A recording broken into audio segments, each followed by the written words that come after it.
Good afternoon to those of you here in the room with us this beautiful afternoon at Beaumont de Point, looking out over the Swan River, and for all of those of you who are joining us online. My name is Gordon Flake. I'm the CEO of the Perth USAsia Centre, and on behalf of the Perth USAsia Centre and our partners today, we have several organizations who have agreed to co-sponsor this event with us: Perth Asian Professionals, the UWA Arts Union, the ASEAN-Australia Strategic Youth Partnership, ASIP, and the UN Youth Australia. We're delighted to welcome you all today. Before we formally begin our proceedings, it is the tradition of both the Perth USAsia Centre and the University of Western Australia to acknowledge the traditional custodians of the land on which we meet. We recognize the custodianship of the Noongar people, of the Whadjuk people rather, of the Noongar Nation. We pay our respects to their elders, past, present, and emerging. We often don't think a lot about the emerging part. So today, rather than a formal welcome to country from one of the elders, we're very fortunate to provide an additional acknowledgement of country, two students from UWA to share with us an acknowledgement of country. So can I please welcome to the stage Rebecca Morrison, a Noongar woman studying at UWA, a Bachelor of Anthropology and Sociology and Indigenous Knowledges.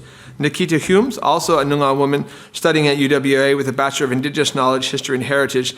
They will be accompanied today by Andrew Beck, who's the Indigenous Program Coordinator at St. Catherine's College at UWA. So please, join us on the stand.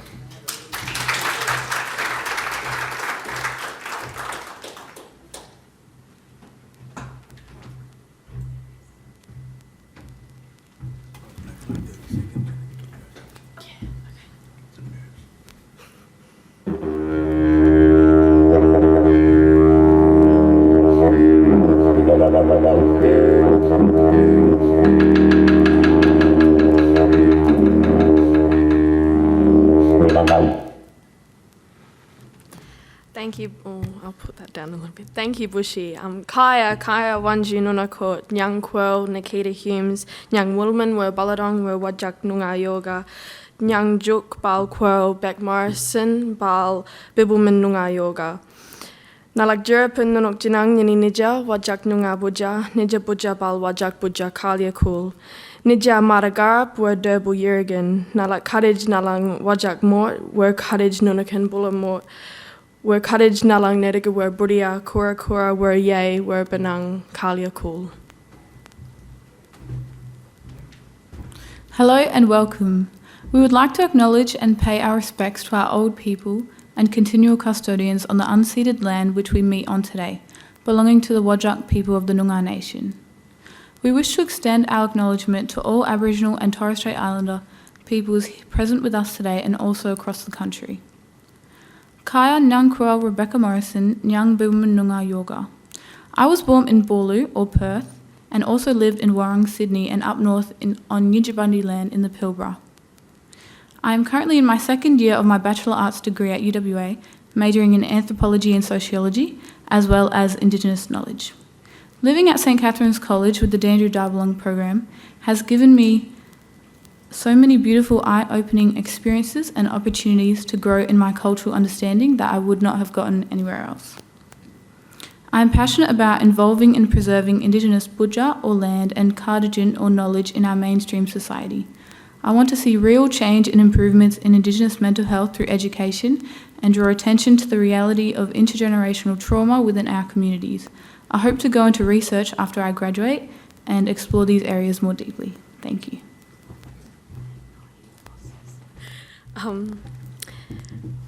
Sorry, oh my goodness. So yeah, as I said, my name is Nikita Humes and I'm a Wilman Baladong Whadjuk Yoga. So my family come from Narrabeen, Brookton, and Boorloo or Perth is my heart country. This is where I've grown up all my life. I'm currently in my second year of uni studying a Bachelor of Arts, majoring in Indigenous Knowledge, History and Heritage.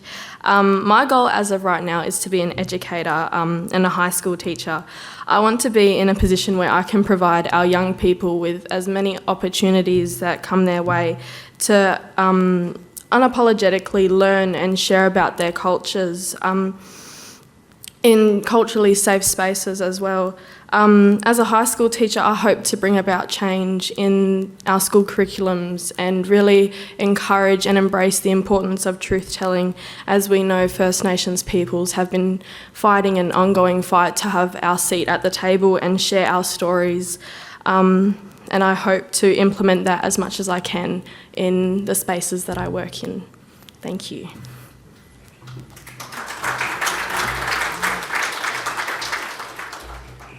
And my name is Andrew Beck. I'm a Ngajimurni Noongar man. So my country extends down to Esperance, Norseman, Kalgoorlie and across to the Great Australian Bight. So I'm a visitor to this country as well, and it's a privilege for me to work with these young people at St Cat's, at UWA, trying to inspire the younger generation, but every day they inspire me to continue to do what I do. Thank you, young girls, for doing that, young women for doing the acknowledgement of the country. I like to put them under pressure sometimes and give them a little taste of what they can do. They can dream big and actually achieve it and do great things. It's wonderful that they are learning those traditions on their home country, Boorloo. This place has been interrupted, but we're reviving things, and with the help of everybody else, we're becoming a stronger nation again.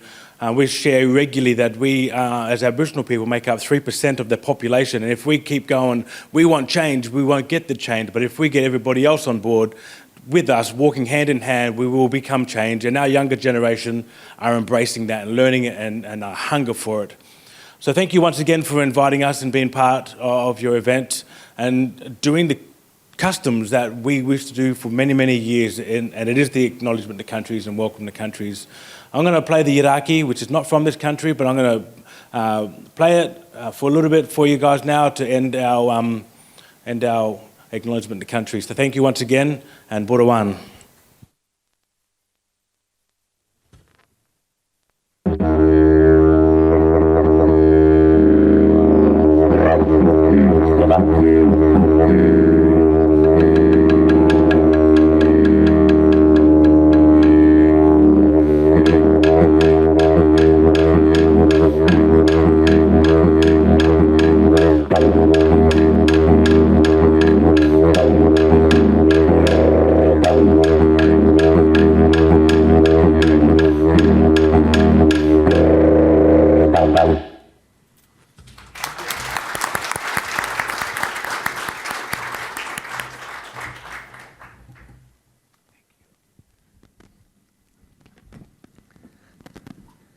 Thank you so much, Rebecca, Nikita, and Andrew. Those sounds are always special. They're especially meaningful. We can actually see the Dulbul Jurgen right behind us on this beautiful venue looking over the river. Those of you who have worked with the Perth USAsia Centre over the last several years will know that we have had a particular focus on Japan over the years. Earlier this year, we hosted our 5th annual Japan Symposium. And I would argue that over the last 5 years of remarkable disruption in the international system, there are few countries, certainly few countries in our region, the Indo-Pacific, that have more consistently demonstrated leadership than Japan. And whether it is on trade, the leadership on the Comprehensive and Progressive Agreement of the Trans-Pacific Partnership, or RCEP, or investment, which has been the lifeblood of this state for a long period of time and continues to be so, or on the security space, a partner with Australia and India and the United States in the Quad, and deeply involved in so many other areas. And throughout that period of time, there have been few individuals who have been more influential in the transformation of Japan and in Japan's role here in Australia and in the region than our keynote speaker today. I think many of you will be familiar with him. Kono Taro is a former foreign minister, a former defense minister. He is a 9-term member of the House of Representatives, or the Diet in Japan. He actually had 7 other ministerial portfolios, and so you get a sense for his tenure in government. I would say he's been a very close friend of mine for probably getting close to 30 years right now, and during that time really stood out as one of the real strategic thinkers in Japan. Many of you will know that he is among the candidates for this most recent race for the leadership of the Liberal Democratic Party. Most people would argue he's probably the most popular politician in the public in Japan, and that's precisely because of his leadership on these issues that many of us care about. And so as we were thinking about an opportunity to to reflect on Japan's leadership in the Indo-Pacific. We could think of no better person to join us, albeit virtually, than Taro Kono, or Kono Taro. And so I'll turn over to the screen, and we'll initially have an initial keynote address from our keynote speaker, and then we'll proceed to a panel discussion. So over to you, Taro. Hi, good afternoon. Thank you very much for inviting me to this occasion. Thank you. And well, let me start talking about. Well, before I start talking about Ukraine, let me start talking about the security situation in Asia. Well, we have seen China spending more and more on military. Last 30 years, their military spending increased 42-fold, and they have increased their capacity in missiles, submarines, carriers, fighter jet, everything else. And they're also trying to challenge the status quo in East China Sea, South China Sea. They've been sending ships with guns to our Senkaku Island and territorial water around it. They have been invading Japan's airspace quite some time. Our Air Self-Defense Force, Koku Jietai, had to scramble twice a day in 2021. And the number of that scramble is increasing drastically. Chinese Air Force also trying to invade Taiwan airspace. Not only those direct kinetic actions, China has been using their Belt and Road Initiative so that country like Sri Lanka and many other countries borrowed significant amount of money from China, but they are not able to pay back. And they are sort of forced to release the ownership of infrastructure to China. China's CCP, the Communist Party of China, trying to use their economy as economic warfare. Their so-called dual circulation is to get the other country depend on China. And they have actually used their economy as a tool to coerce other country. Like they stop export of rare earths to Japan. And you remember they banned import of banana from the Philippines, salmon from Norway, some fruit from Taiwan. So they are also trying to use economy as its warfare. And this Chinese military expansion is going on in Asia. We have seen Putin's invasion of Ukraine. I think that's sort of an end of international order as we have known it. And now China or Chinese Communist Party leadership is closely monitoring the situation, how effective economic sanction against Russia going to be, how long it would stay that way, or what is the lasting impact on Russia.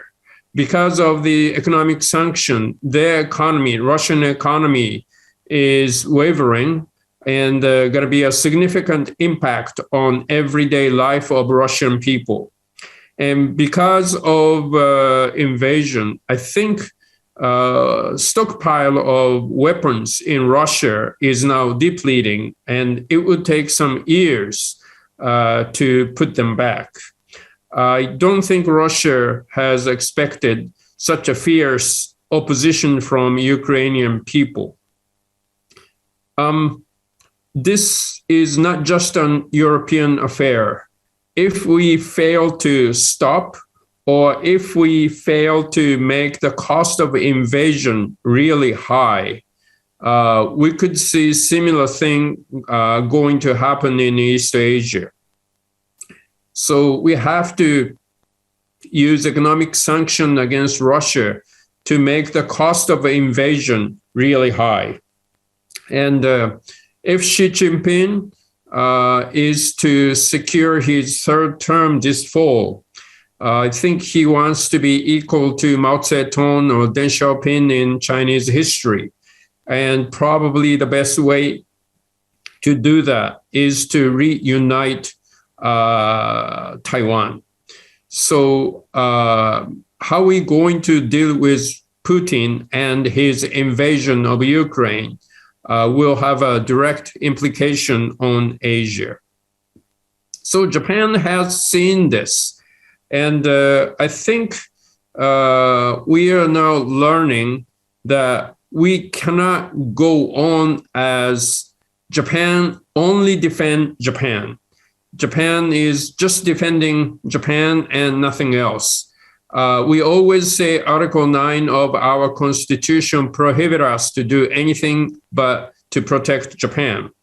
Can we go on like that? A lot of people are now in doubt.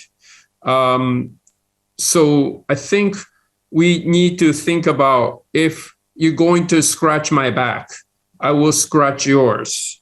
So Japan needs to start thinking seriously about the collective security or collective defense.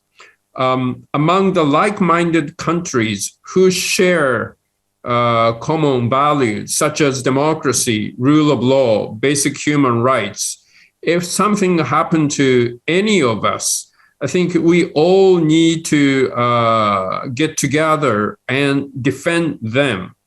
So collective security among the like-minded country will be very important. And Japan need to think about be part of it. Now we have seen regional security framework has been established, like AUKUS. There's also Five Eyes for intelligence, and we seriously need to think about joining them. So hopefully, if we could make AUKUS into JOCUS, or Five Eyes to Six Eyes, I think it's very important. In order for us to participate in joint programs for weapon development, such as missiles or fighter jet or unmanned fighter jet, or even nuclear submarines, AUKUS or JOCUS will be a very good framework. So Japan needs to seriously think about be part of it. Or Five Eyes into Six Eyes, I think we definitely need to consider doing it. Or if you look at Asia, we do not have NATO-like organization in Asia. So maybe we need to think about how we could do this. One option is to expand NATO into Pacific. So it would be North Atlantic and Pacific Treaty Organization, NAPTO, maybe one. Or we could think of something like NATO-like organization in Asia. So in terms of security, I think this Ukrainian invasion is opening eyes of the Japanese. Now, majority of the Japanese support increase our defense spending. Right now, our defense spending is just about 1.24%, or a little over 5 trillion yen. NATO country is looking at 2%. So I'm not sure if we could actually reach 2% in short term, but we definitely need to consider increasing defense spending. That's something we really have to do. or we are talking about missile capability. We have been trying to defend Japan with missile defense, deterrence by denial. But I think we need to consider deterrence by punishment as well.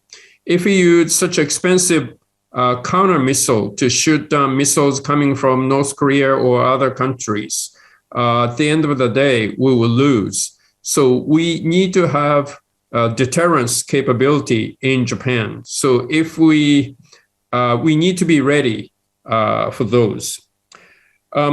In terms of economy, Japan took leadership in setting up TPP. Well, it was originally President Obama convinced Prime Minister Abe to create a rule-making body for Indo-Pacific. So TPP is not just a trade agreement. It is to set up a rule for trade, investment, environment, labor, human rights, intellectual property, So I thought, and the Prime Minister Abe thought, TPP will be a very important framework for Indo-Pacific. So we spend big political capital on it. But as we are signing TPP final agreement, the United States left TPP. And now President Biden is talking about IPEF, Indo-Pacific Economic Framework. I would say forget it. I think United States need to return to TPP. And the United Kingdom is willing to be part of TPP, and we are hoping Taiwan will be joining TPP as well. We also need to work on climate change. Climate change should be one of the highest priority for all the human beings. And former Prime Minister Suga announced carbon neutral by 2050. So Japan is now ready to sit around the table to discuss how we can do things for climate change. As if you look back, European integration, it started out with coal and steel. So I'm hoping one day we can connect all the grids across Asia. So we can use wind power in Mongolia or water from Himalaya, solar power in Arabian Peninsula to geothermal in Japan and Indonesia. If we could connect all the grid across Asia, I think it would enhance interdependency and the mutual trust. So climate change is something we definitely need to work together among Asian countries. Also, if we look at Australia and Japan relationship, first thing we need to do is we definitely need to gear up to support the Pacific Island countries. Now they are struggling with how to protect themselves from COVID, and they often get the natural disasters. And how we can support Pacific Island countries, how we can work along with them, that is very important. Australia, Japan, United States, New Zealand, and the United Kingdom with Pitcairn Island in the Pacific. They are now willing to come to the Pacific Ocean. And France with French Polynesia and New Caledonia in the Southern Hemisphere. They call themselves as a Pacific country. So Australia, Japan, United States, New Zealand, plus UK, France. I think we need to sit down and talk about how we're going to support the Pacific Island countries. And we also, when we look at the Indo-Pacific, I think ASEAN is a very important partner. Japan and Australia need to sit down with ASEAN countries And we also start talking about how we can help their economic development and things like that. So there are a lot of things Japan and Australia could do together for free and open Indo-Pacific, from security all the way to economy and climate change and trade.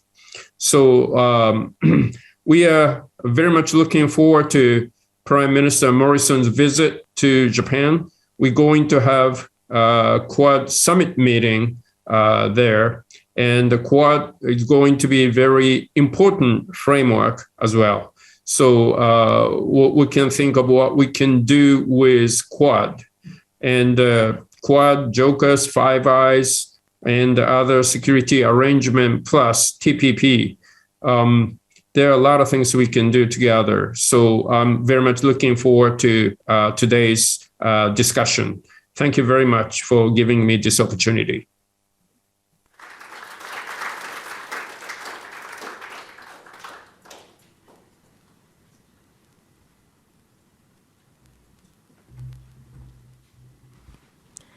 Thank you, Mr. Kono.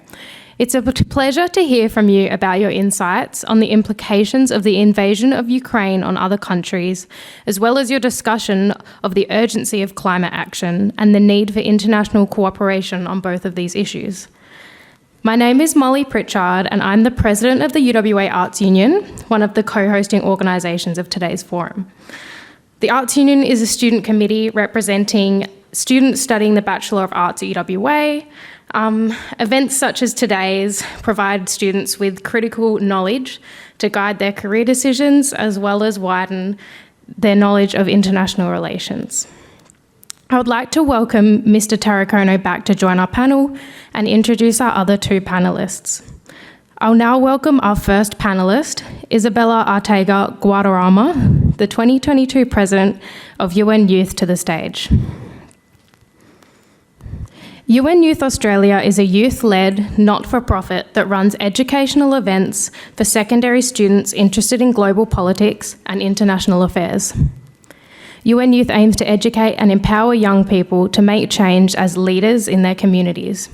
As President, Isabella works to represent the WA division to the wider organisation, head their executive team, and guide the organisation's strategic direction.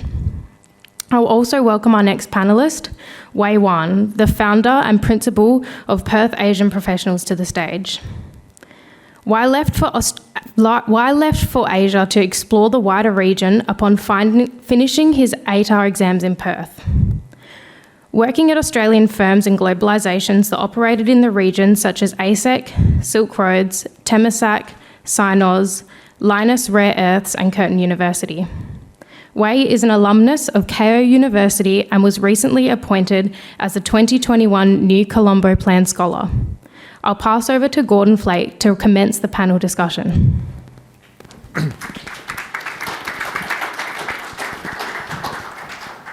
Well, thank you, Holly, for your partnership and the introduction. As I was listening to the former minister, Mr. Kono, speak, it struck me that just a week ago, I think that we had as part of our current federal campaign, a debate between the Shadow Minister of Defense and our Minister of Defense. And it was a pretty robust debate, but I was wondering if either of them could have given a speech like this in a second language that was as nuanced and as forceful and as visionary of the issues that we're dealing with. The other observation I had was just last week, I'm aware that Mr. Kono was in Washington, D.C. He gave a speech to Georgetown University. And so I can say within a week, Mr. Kono has given speeches from Washington to the farthest point in the planet on land away from Washington. So this has truly been a global week. You've covered the entire planet today.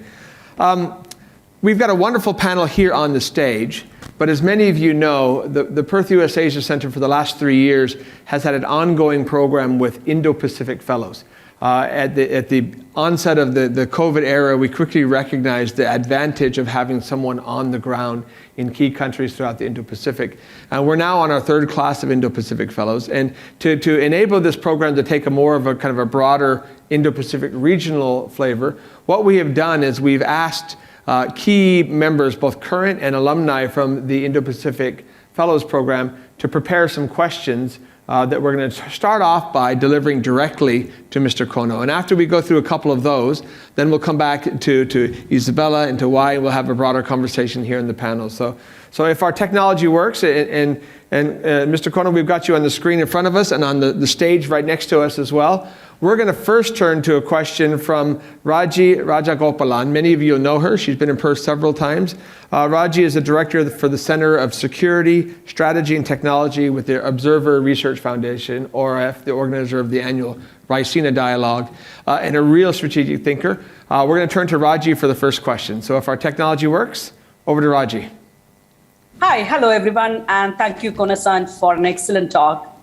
I wanted to ask you a question regarding the Quad. The Quad obviously has gotten stronger over the last 2 years in particular in the backdrop of the pandemic and China's aggressive behavior in the region.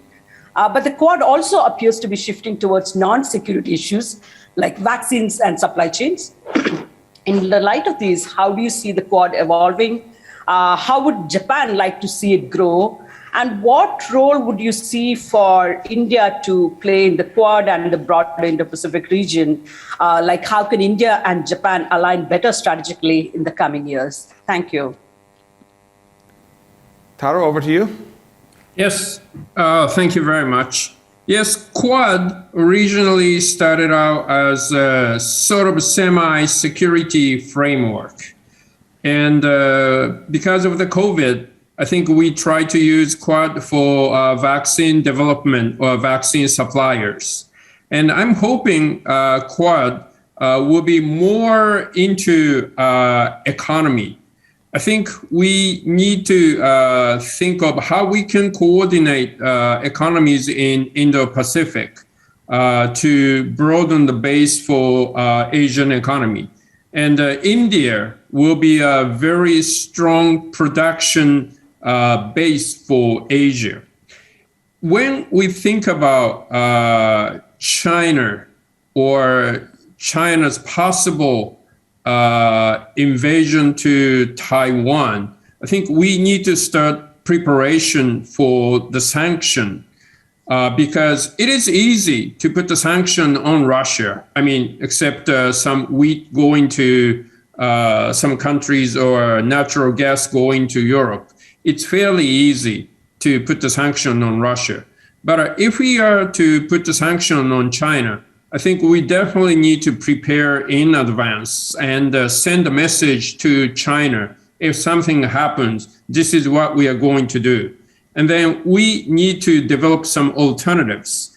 And India would be a good alternative. So Quad into the future, I would definitely like to develop as some kind of economic framework and the trade and the manufacturing framework as well, in addition to security. Well, thank you. Mr. Kono mentioned this in his speech, but I can guarantee that among the number one, very first priority agenda items for the new Australian Prime Minister or old Australian Prime Minister, depending on how the election turns out, will be in the opening hours after the election will be the Quad. Because as Mr. Kono mentioned, the first Quad leaders meeting takes place just 2 days after our federal election. And so whether it is a return trip for Mr. Morrison or a trip for Prime Minister Albanese, or Prime Minister Morrison, Prime Minister Albany, that would be an early important consideration for Australia. Let's turn to another one of our Indo-Pacific fellows. We have Geokomo Pitak Tumrongkit, or Karen, who is one of our Indo-Pacific fellows from Thailand. She's the head and assistant professor of the Center for Multilateralism at the Rajaratnam School for International Studies in Singapore. So, Karen, over to you. Hello, everyone. Japan and ASEAN adopted a different approach regarding the Ukraine-Russia war. For example, Japan condemned Russia and imposed sanctions on the state. However, ASEAN foreign minister meetings on 3rd of March calls for immediate ceasefire and peaceful dialogue. However, the document does not refer to or condemn Russia. As for individual ASEAN members, they diverge on the policy toward the country. My questions are, How would the Ukraine-Russia war affect Japan's free and open Indo-Pacific? And how would the war affect Japan-ASEAN relations going forward? Thank you very much. Thank you. Well, I don't think any country has any right to invade a neighboring country and kill so many people and hurt so many people, destroy so many cities. It is wrong not to condemn Putin's atrocity in Ukraine. And I hope ASEAN member country would do the same. Yes, there's a very strong implication in East Asia. If we allow invasions like this on this planet, there's another dictatorship who might do the same. Well, China has actually changed the status quo in South China Sea, and they are sending fighter jet over some territorial airspace near Taiwan. So we need to send a message together with other countries. Unilateral change of status quo is not acceptable. And anyone who tried to do that would have to pay high cost. We just have to make sure we send a strong message to that. And I hope the ASEAN as a unity would do the same. Otherwise, the dictatorship with nuclear power could do anything, and no one's willing to make any sacrifice to save them. And I don't think that's the world we want. So we are hoping that ASEAN country would do the same. And we are trying to talk to the ASEAN membership how we are going to support the Ukraine and the Ukrainian people who fled to the neighboring country. This is going to be a long-lasting process. And it is important for us to support the neighboring community and the neighboring country who have received so many Ukrainian people to support them. And we need to support those community. So I guess Japan and ASEAN will continue to talk about this issue. And I think we need to be prepared for the implication in East Asia. Thank you. Our final question via video is from a little bit closer to home for you. Our current 2022 Indo-Pacific Fellow, Yoshitomi Megumi, is an analyst at Rothschild & Company, an investment bank in Japan. So Megumi-san, over to you. In addition to the drought and COVID-19 pandemic, currently the global food industry has been severely damaged by the soaring grain and oil prices to the Ukraine crisis. Each country is forced to review its midterm to long-term food security strategies. What are some of the areas in which Japan could strengthen cooperation with other countries to secure food supplies? Also, innovation in food tech area has been attracting attention in recent years. Would you explain if there are areas where Japan can take initiative in terms of technological cooperation, or if there are areas where cooperation with other countries is necessary? Yes, this Ukrainian incident is hurting so many countries.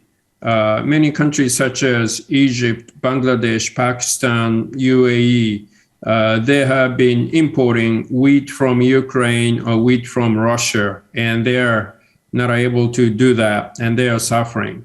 So we need to consider not only energy security, but food security as well into the future. I think we need to create some kind of international organization for food security.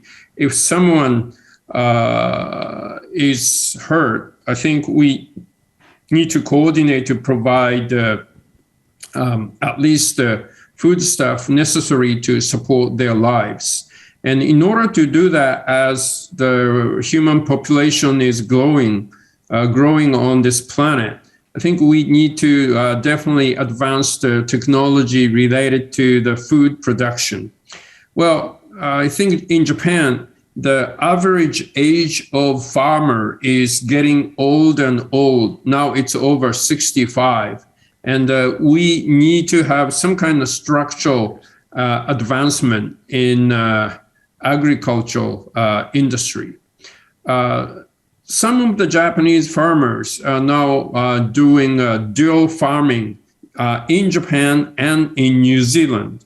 So they can do farming twice a year. Some kind of cooperation between the Northern Hemisphere and the Southern Hemisphere will be important, I guess. And if we can share the technology to increase product by area, I think we need to share that too.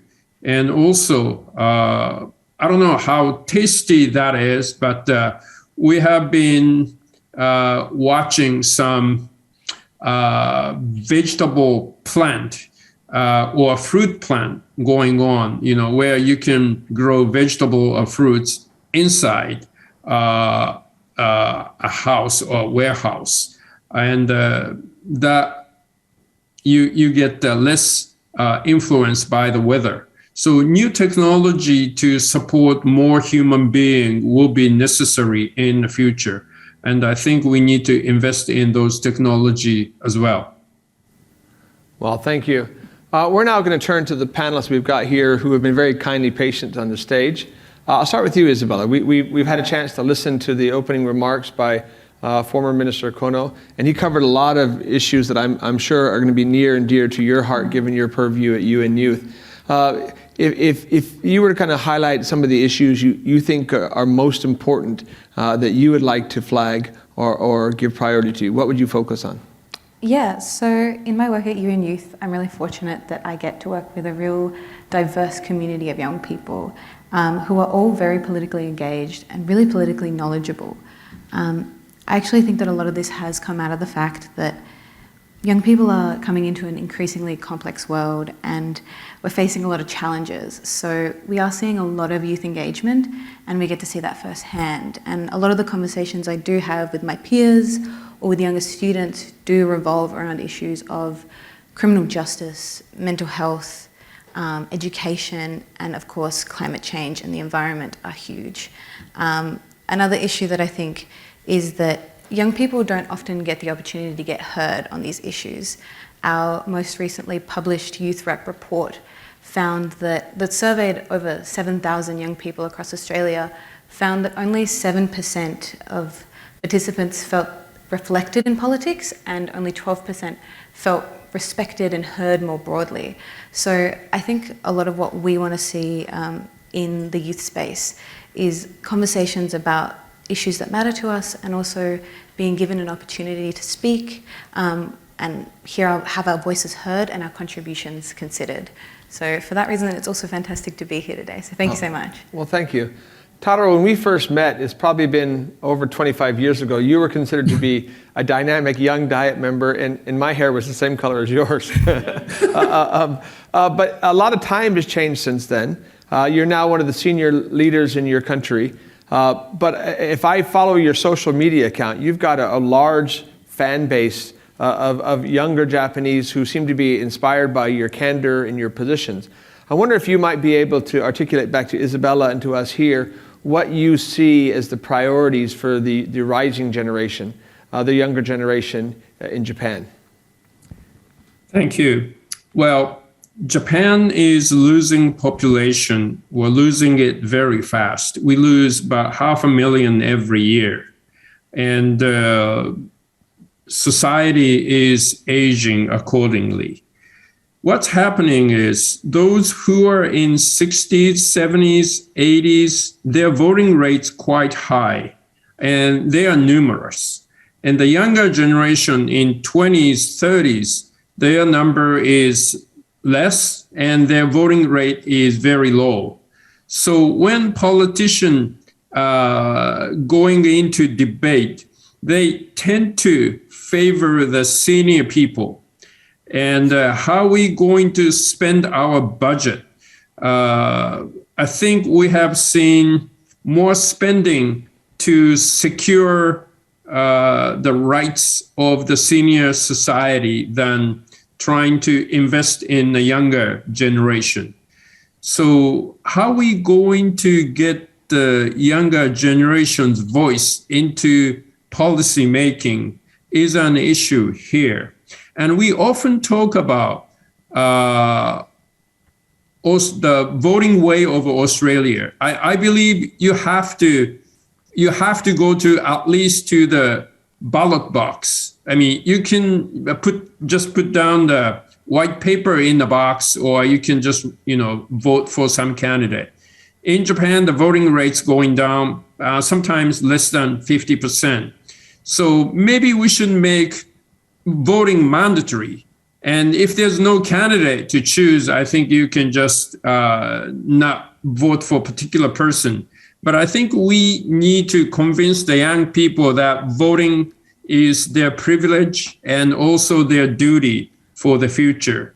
And it is very important for us to listen to them. So the Liberal Democratic Party is trying to set up college LDP in many of the universities, so we can actually involve the students into what we are trying to do, into our policy making. I'm not sure if we say we have been very successful, but at least we are trying, and more and more people we are connected through SNS, and we would like to continue doing it. Well, thank you. One of the early corrections I received in Australia was that it's actually, you're correct, it's not mandatory voting, it's mandatory attendance at the polls. What you do inside the box is your choice in the process. But we're seeing this right now here in Australia. We're right in the middle, just a week and a half left in a federal campaign.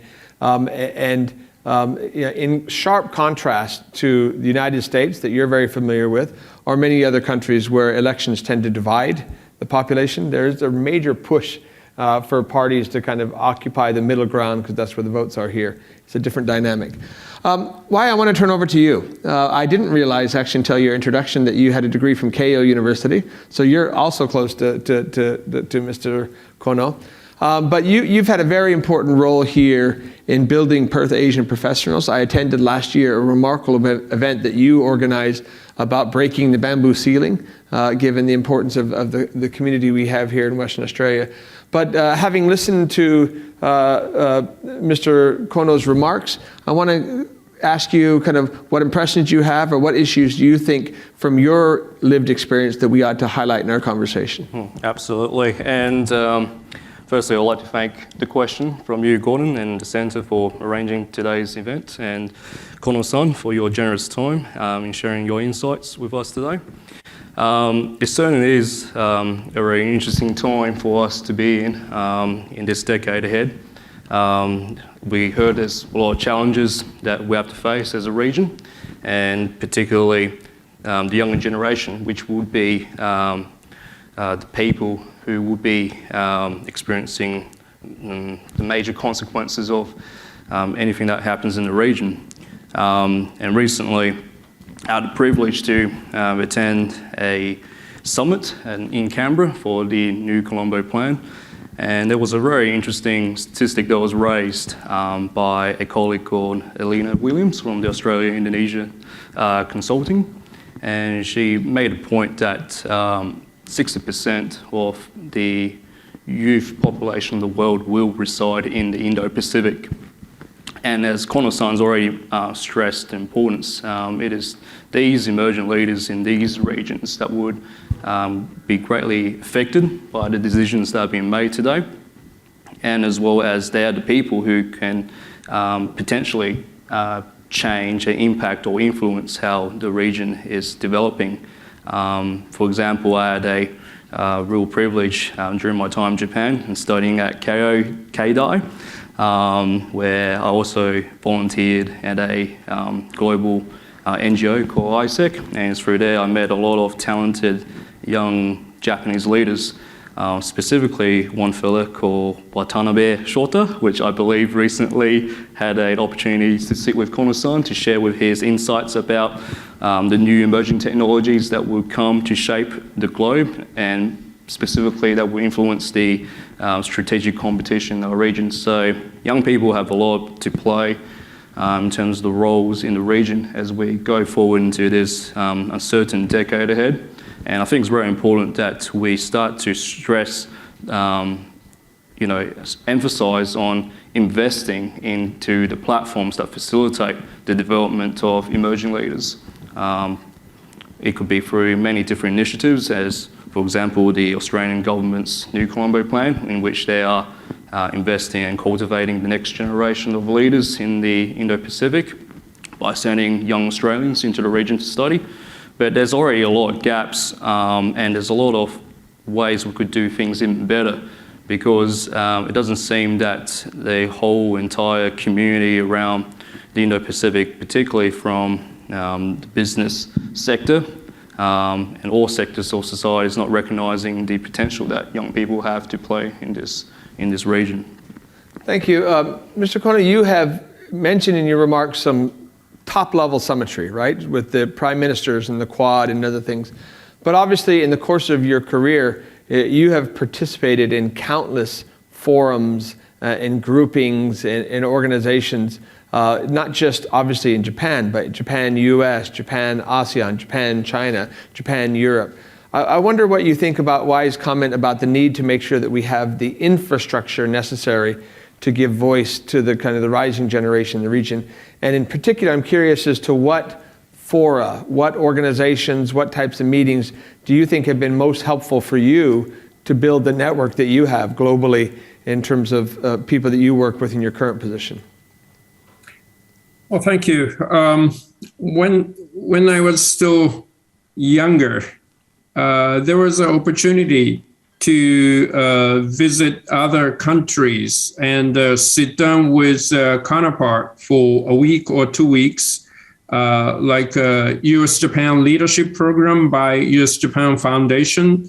It started in 2000, and every year 20 young leaders from both countries are selected, and they will sit down for a week discussing all the issues concerning this planet. And there was a lot of invitation program by the government. I've been invited to EU, spent 2 weeks in European countries, or I was invited by the New Zealand Prime Minister to go to New Zealand. I was visiting program by Australian government. And those programs are very, very useful. The people that I met there, I still keep in touch, and we often send emails, or sometimes we just pick up a phone and talk to each other what's going on in both countries or around the world. So those kind of leadership program, I think the government or NGOs or foundation should support strongly. One thing that I'm worried about is less and less Japanese students are going abroad to study. In my generation, I think we were racing to go study abroad. But in my son's generation, they are very content to stay in Japan and just be there. And we really have to push them to go overseas. And I believe Japan is sort of becoming more and more inward looking. And I think we need to think of the way to encourage them to go outside. And I think it may be particular for Japan. If we look at the international organization, those young Japanese who are working in international organizations, 70% of the Japanese are women. And they are fast rising. But men, we hardly see in an international organization. So there's a gender gap for the young Japanese who are willing to go work for international organizations or international NGOs. So I guess we need to open up our country fast and invite those young generation to Japan, have them talk to the Japanese students or young Japanese, and let them know what the younger generation are doing outside of Japan. So I hope that would encourage the Japanese people to look at outside of Japan as well. Thank you. Let me go back to you just a second, Isabella. I know that in your work with UN Youth, in addition to kind of the poster boy kind of issues like climate change that everybody assumes the youth focus on, there's a lot of other issues that you've discussed, inequality, mental health, et cetera. And my presumption is that the last 2 years of the pandemic have been particularly difficult on the youth who are just kind of starting out their careers. We still aren't quite yet free to travel to Japan. Hopefully that day will come very soon. And we can't speak for ourselves because we were largely closed off for 2 years until just the beginning of last month. But I'm curious as to your view on an international kind of policy level. What are those issues that you think we ought to be paying attention to post-pandemic for the youth? Yeah, I think that when it comes to these issues, following like the aftermath of the pandemic, I think a big way that we should be approaching these issues is to be working collaboratively with our international partners. I think that issues like COVID-19, issues like climate change are affecting everyone very differently. They are not, they're very unique and there is no blanket solution. So as a result, I think that for the youth and for the future, we should be trying to look outwardly. As the former minister was saying, we shouldn't be trying to look so inwardly. I think that working with our partners who have similar ideas, similar mindsets, is really the way to go. Fantastic, really good. Look, we've only got about 25, 30 minutes left. Why I want to come back to you to talk about some of the technology issues you've been working on. But before we do that, I'd like to kind of open it up to the floor. We've got a couple microphones going around. We've got a tremendous community here. And I've also got a number of questions that have come in online that I'd like to get to as well. But before I go to why, is there anybody else on the floor that has a question I'd like to ask? We'll start here with Sam Walsh in the front of the room there. And if I'd ask you briefly, we've got mics that'll pick it up. We need the microphone so it can be heard for our online audience and for Mr. Kono. Please briefly introduce yourself. So Sam? Yeah, thank you. Sam Walsh, and I'm Director of Mitsui & Co. In Japan, although doing it remotely at the moment. I'm very interested, you've made some comments, Kono-san, about the Japanese population, the seniors and young people. But some of the things you're talking about are really reflecting a changing world. The fact that the dynamics are changing very quickly. And I'm just wondering where the Japanese population are, particularly in relation to the change in self-defence stance that you're commenting on. Also, climate change. Where does the average Japanese person see their role in relation to climate change? The other point I'm just interested in, you mentioned China and Russia, Ukraine. You didn't mention North Korea, and I just wondered if you could make some comments about North Korea. Thank you. Did you get that, Mr. Kono? North Korea? Yeah. And where the Japanese public really, climate change is it? Where the Japanese public stands on self-defense, on climate change, on a changing world. He's trying to get a sense for Japanese public consensus of how it might be shifting. Okay, thank you. Self-defense, yes, we have been watching North Korea's missile testing and their preparation for nuclear testing, and China sending gunboat to Senkaku Island. And now we see Putin's invasion in Ukraine, which we never thought that would happen. But actually, Putin invaded Ukraine. So that sent a very strong shockwave to the Japanese people. Now we feel we need to gear up our defense, and we need to pay more attention to the security issues in East Asia as well, because other than direct attack on Japan, if China tried to reunite with Taiwan, Japan will be involved. So it is not just defend Japan, but we need to keep stability and peace and stability in East Asia. And in order to do that, or in order to even defend Japan, we cannot do this alone. We definitely need alliance with the United States. And maybe Chinese military capability would sooner or later surpass the United States. So we need to create some kind of mechanism in East Asia or in Indo-Pacific to defend peace and stability. So the Japanese view, average view on security and self-defense is fast changing. I think it is becoming consensus that we need to spend more and we need to change our military posture. The climate change, yes, we have seen stronger and stronger typhoons, and the rain gets heavy. We have a rainy season in June, but now it's more like a violent storm coming every day.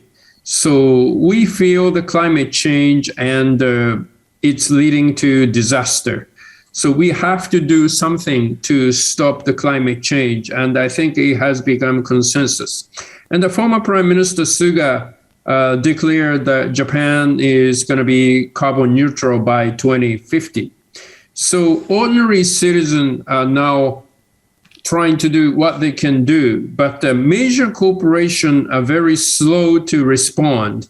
So I think we really need to work on the major Japanese company that climate change is something we have to do. And if we have to do this, I think we need to invest more in technology. So it is not just to prevent greenhouse gas emission. But if we invest in technology, maybe it could lead to economic development of Japan as well. As for North Korea, yes, we have seen their testing and the missile testing, and I believe they are preparing another nuclear testing. So US, Japan have been closely communicating about North Korea. And new South Korean president and his government, I think we can work trilaterally on security issue. Finally, I think it's very good. So we will closely monitor North Korea, and we will try to convince Kim Jong-un that no one's trying to change their political system, but I think they need to observe international order and get rid of missile and the nuclear weapon. And we are ready to support them economically, and even North Korean people would enjoy the economic prosperity.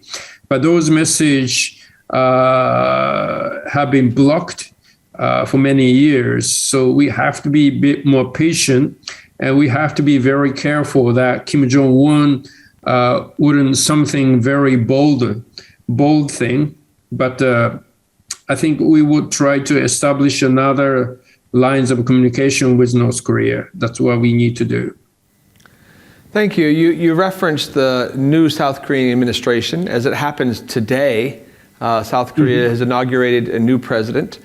We have a question from a mutual friend, Rebecca Brouwer, who's the country representative of the Konrad Adenauer Stiftung. Rebecca, is glad to have you online watching this from Japan. Rebecca asked the question for you: what are the expectations of the Kishida administration towards the new Korean government? I'm very optimistic. When I was a foreign minister, the first half of my term as a foreign minister, Korean Foreign Minister Khan and I set up a task force to make good bilateral relationship even better. And the task force came up with very good proposals, and we are ready to implement those. Then the South Korean Supreme Court decision came and everything fell apart. And President Moon didn't try to make the bilateral relationship better. So it's been just left untouched. But the new president, even before his inauguration, sent his delegation to Japan, and the prime minister met with the delegation. And I think we are very optimistic that we can work together with South Korean government in terms of security, economy, and many other issues, including trade. So we are very much looking forward to the new phase in the history. Oh, thank you. I'm actually heading to Seoul for the first time in 2.5 years, the week after next, and that is a great relief and very encouraging to hear. Why I want to come back to you. You've done a lot of thinking, both professionally and in your organizational career, about kind of technology. For a long period of time, Japan was synonymous with technology in the region, but we're in an era where there's a lot of these trends developing very quickly. Japan still has a very important role. I'm curious as to what issues are you following, which issues do you think that Japan has an important role to play when it comes to technology in the region? Indeed. Japan have been leaders in the field of technology for a very long time, and it was a real privilege during my studies and work in Japan that I got to still witness the innovations and intuitions and creativity of many talented young Japanese engineers and technologists, specifically Watanabe-san, a previous colleague who I worked with at the NGO ISEC, and his exciting developments in Web3 platform, building the World Wide Web based on crypto and blockchain that provides a greater degree of transparency and a more democratic approach to how we use the World Wide Web. So I think there's still a lot of talented leaders from that field. But it's very important that we also recognise that there are a lot of emerging technologists and leaders in that field across the whole Indo-Pacific, which is granted by a greater development in infrastructure across all the different Asian nation states around the region. And now that we're facing a crisis of fuel shortages and fluctuating and unstable, not being able to have stable fuel corridors to multiple nations who are trying to recover from COVID-19 and the pandemic. I think it's very important that we stress on developing on new fuel source technologies that are clean and are environmentally friendly, and Japan is clearly leading that field in that arena as well, which is evident from the research that has been produced here at the Perth USAsia Centre in talking about hydrogen as the fuel source of the future. So the Japanese are still very much leaders in that arena, but it's very important that we start collaborating with the wider region, and especially in a multilateral framework where we can encourage countries around the Indo-Pacific who share similar values as Australia and Japan does, in collaborating and developing these technologies that would very much define, I guess, the world order ahead in the region. Thank you. Those of you who followed the Perth USAsia Centre for a while will recall that in this venue we actually held one of our last In the Zone conferences. That one was focused on maritime issues, that we called it the Blue Zone. The one that followed that was one on space, and then we had one that focused on critical materials.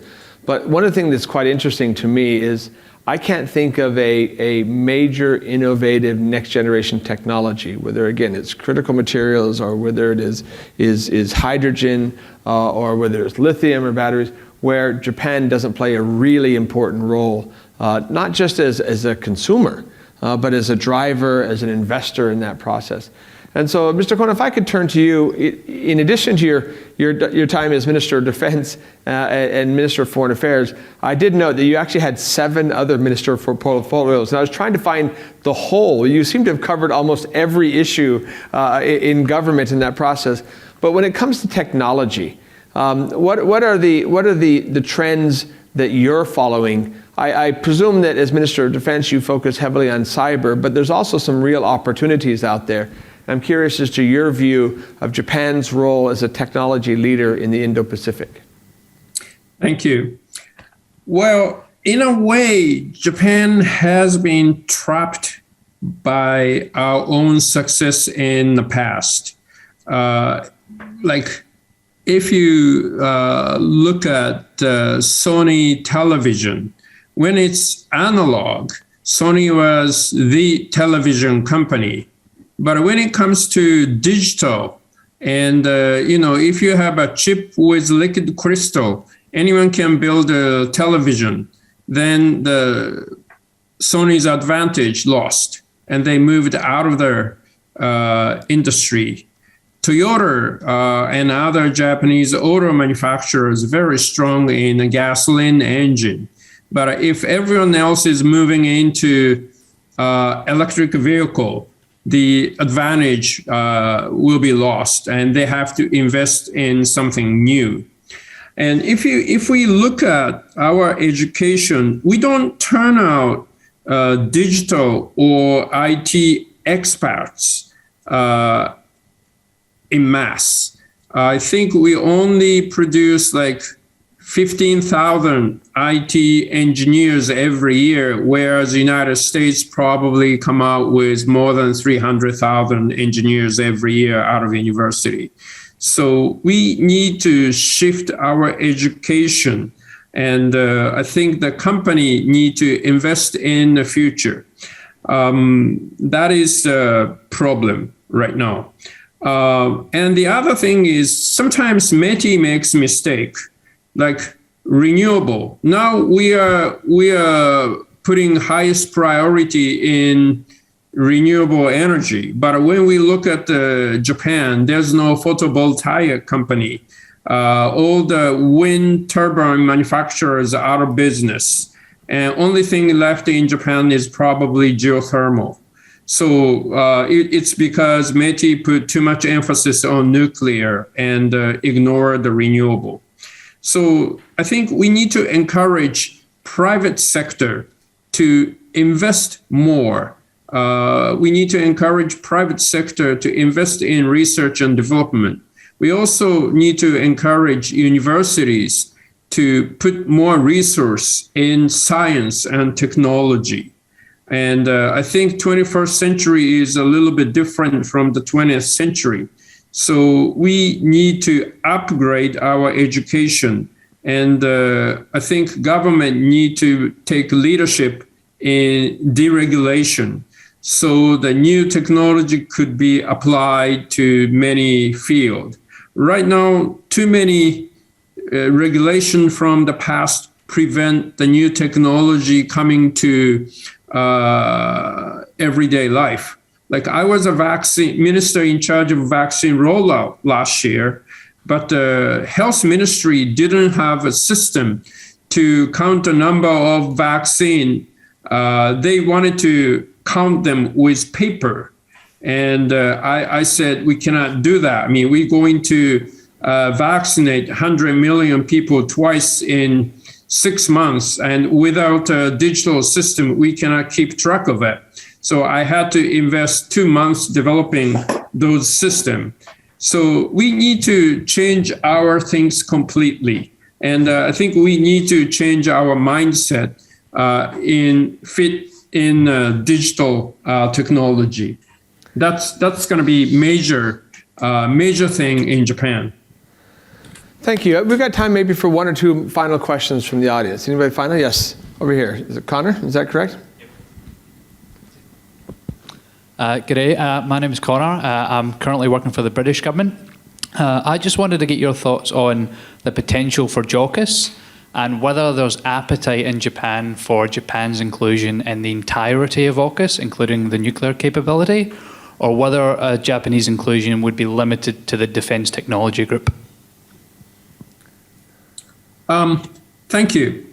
Well, we definitely would like to be part of JOCUS in order to develop new defense capability.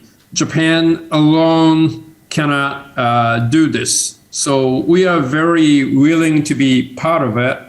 But as for nuclear technology, yes, nuclear submarine is something we could be looked at. But, things like, if you look at the nuclear power industry, it is no longer cost effective. It's no longer economic. Maybe existing nuclear power plant, yes, if you can secure its safety, you can run until the end and you can decommission. But if the large-scale nuclear power plant is not economical, building smaller scale wouldn't be economical either. So I think the first scope for JOCUS, I think it better be focusing on nuclear, defense technology. Well, thank you. I would note that almost immediately after the announcement of the Australia, UK, US kind of defense agreement, Japan was probably one of the first countries in the world to kind of vocally support it and indicate its desire to kind of collaborate closely together with the US and the UK and Australia. Time for maybe one final question before we wrap up here. Anything else from the floor? If not, I've got kind of a broader observation.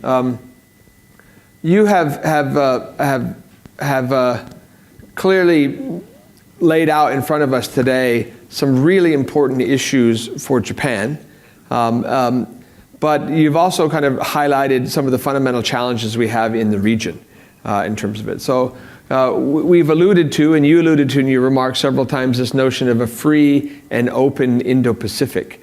So I want to ask you kind of a broader question about the trajectory of our region.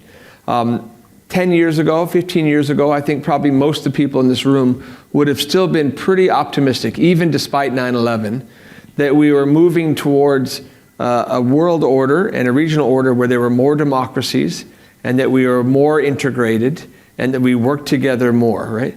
After the last 5 years, my guess is that there's really some concern about the retreat of democracy, about the rise of more authoritarian regimes and the impact they're having. So I kind of want to ask you about your view for and your vision for a free and open Indo-Pacific. Are you optimistic about the future for this region in which Japan continues to play such an important role? Yes, I think the Indo-Pacific region has a lot of potential, and the 21st century will be definitely the century for Indo-Pacific. So I'm very optimistic. But as you know, in the second half of the 20th century, the United States was a dominant power, and they could play the role of policeman on this planet. But the United States single-handedly no longer play that role. So everyone would have to feel more responsibility. And free and open Indo-Pacific will be more flat. So the United States has enjoyed certain privilege, but as we all try to fulfill our duty, our responsibility, I think U.S. need to come down with us, and we need to do more instead of United States. So I will see more flat, more equal-based, free and open Indo-Pacific coming to in the middle of the 21st century. I don't know about you, but after a last hour and a half with Mr. Kono on the screen with that beautiful background, I feel like I've been on a flight. Yeah. Yeah, during the middle of COVID here, there were actually Qantas flights where you could fly to the South Pole and back. So you actually didn't leave Western Australia, you just kind of went out and came back, and they were kind of COVID-safe flights. We've had a much more informative flight in our conversation with you today. Let me note something I should have noted at the very beginning. We're really fortunate not only to have a full room here today in person, but many more watching online. I would acknowledge that the former Australian ambassador to Japan, Richard Court, has asked us to relay his personal greetings to you, Kono-san, and is watching with us online. We also have Miriam Bell from INPEX Online, Sally Dawkins is our state rep from Department of Foreign Affairs and Trade. And we're very fortunate to have here in the room with us, again, Sam Walsh, former CEO of Rio Tinto, who's on the board of Mitsui. It's wonderful to have an Australian perspective on that very important company. We're delighted to have Richard Sandover, who's the chairman of the Australia-Japan Business Council, WA, here with us. David Gaynor, the United States Consul General, and many more of you who are really important to the Indo-Pacific community here. And I think you all agree with me that we have been treated. Mr. Kono has been very generous this time, over an hour and a half, not only his own views, but a candid, impassioned vision for the Indo-Pacific more broadly. I'm going to turn the time over to our concluding speaker, who is going to kind of show us out in the process. Rachel-Lane Tantular, one of our collaborators in this endeavor, who's with the ASEAN-Australia Strategic Youth Partnership, will provide the formal thank you and close off the event. So Rachel-Lane, over to you.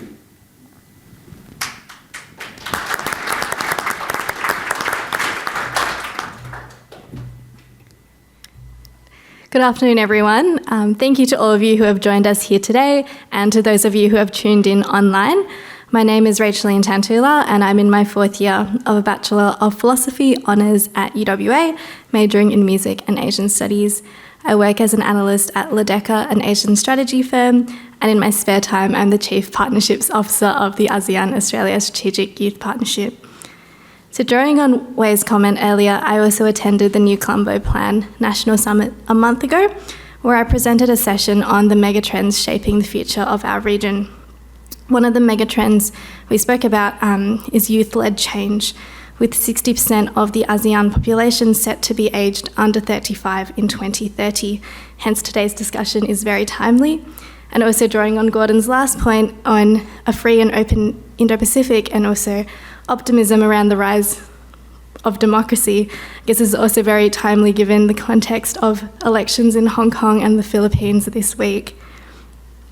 So just a little bit about ASIP. We run digital dialogues, socio-cultural events and roundtable discussions addressing issues such as climate change, student mobility and modern slavery, with a team of 100 dedicated volunteers across Australia and Southeast Asia. Basically, if you're interested in young people, Australia and Southeast Asia, I'd love to talk to you. Our flagship program, the ASEAN-Australia Young Leaders Forum, is coming up next month with a focus on sustainability. So if you're aged between 18 and 29, keep an eye out on our social media as applications will open very soon. This 4-day forum will bring together 50 young people from across Australia and Southeast Asia to build knowledge, create connections, and discuss key issues affecting our region. It has been very beneficial today hearing from Mr. Kono and the panel on the rapidly shifting geostrategic environment of the Indo-Pacific, the implications of COVID-19, and also contemporary regional challenges and opportunities for cooperation. So thank you, Mr. Kono, for sharing your insights and experiences with us today. I'd also like to acknowledge and thank Gordon, Rebecca, Nikita, Andrew, Wei, Molly, and Isabella, who have spoken today, as well as the Perth USAsia Centre staff and volunteers who have made today possible. It is my pleasure to formally conclude today's proceedings and invite those of you here today to join us for networking, drinks, and canapes. Thank you once again, and we hope to see you at future events.